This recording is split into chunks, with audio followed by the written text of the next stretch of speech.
Avec cette lecture des 10 commandements, je voudrais vous partager une petite réflexion sur la liberté. Pour moi, le carême est une école de liberté. Vous voyez, le peuple hébreu, juste avant, a été libéré d'Égypte, de l'esclavage.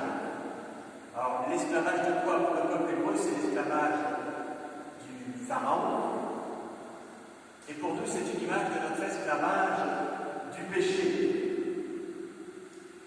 Et en donnant à son peuple les 10 commandements, ce qu'on appelle, je crois que justement, les 10 paroles de vie, Dieu veut conduire son peuple vers la liberté.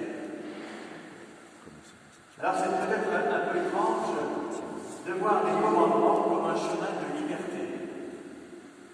Parce que la liberté est plutôt vue comme je fais ce que je veux, et le moindre commandement, la moindre injonction, la moindre loi, la moindre règle semble être une limitation à ma liberté. Et pourtant, frères et sœurs, eh bien je dis non, je dis absolument non.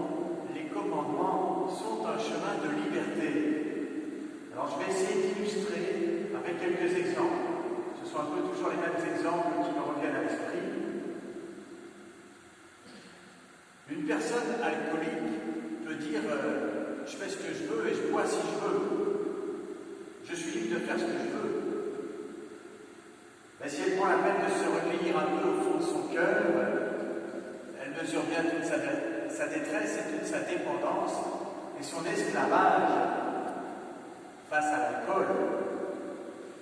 Alors si son médecin lui disait « tu ne boiras pas », c'est un peu comme s'il voulait lui dire « tu auras la vie ».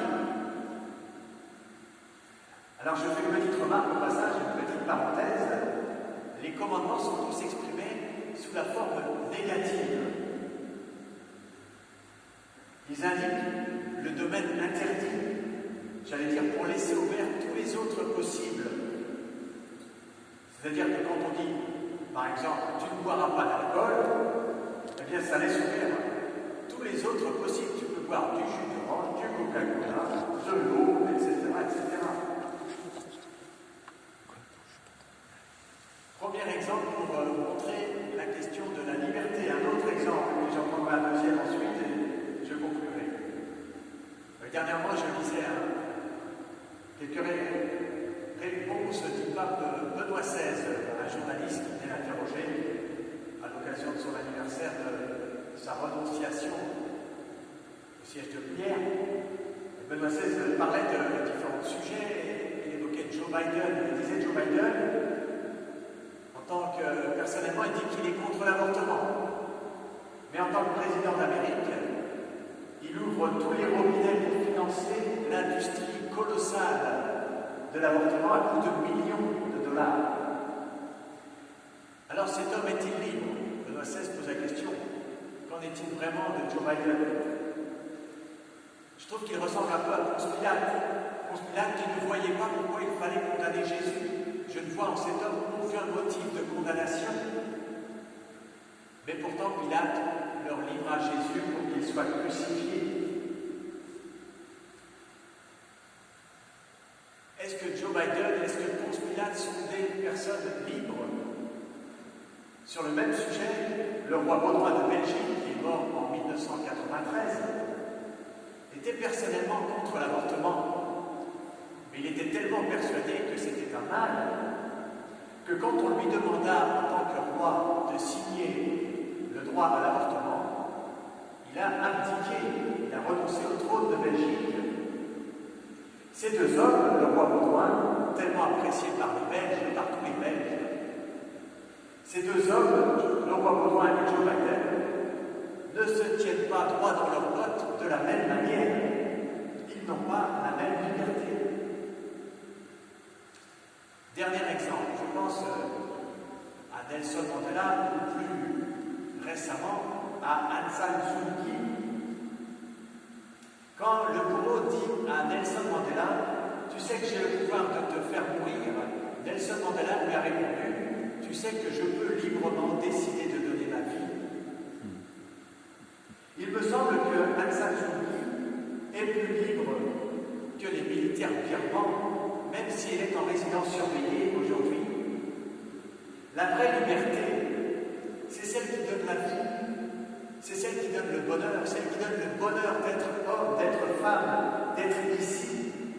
C'est celle qui permet de choisir le bien. Voilà la vraie liberté.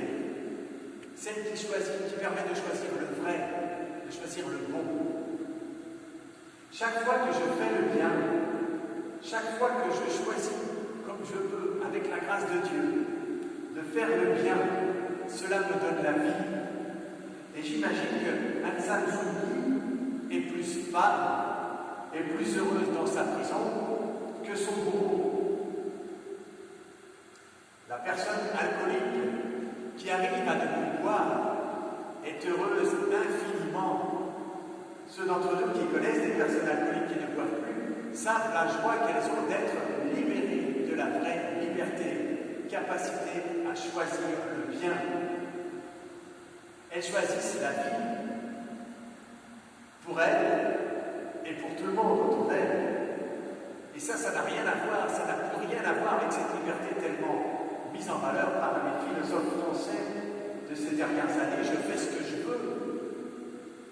Le pécheur qui arrive à ne pas pécher retrouve la vie de la même manière. Car le péché, c'est un esclavage. Ne pas pécher, c'est la liberté. Dieu nous donne les 10 paroles de vie. Elles sont comme des balises sur le chemin de notre vie qui nous préviennent de toutes les pentes mauvaises sur lesquelles nous glissons vers la mort. Puissions-nous, chacun de nous, accueillir ces commandements et cette liberté à laquelle le peuple hébreu a mis 40 ans à être éduqué. Amen.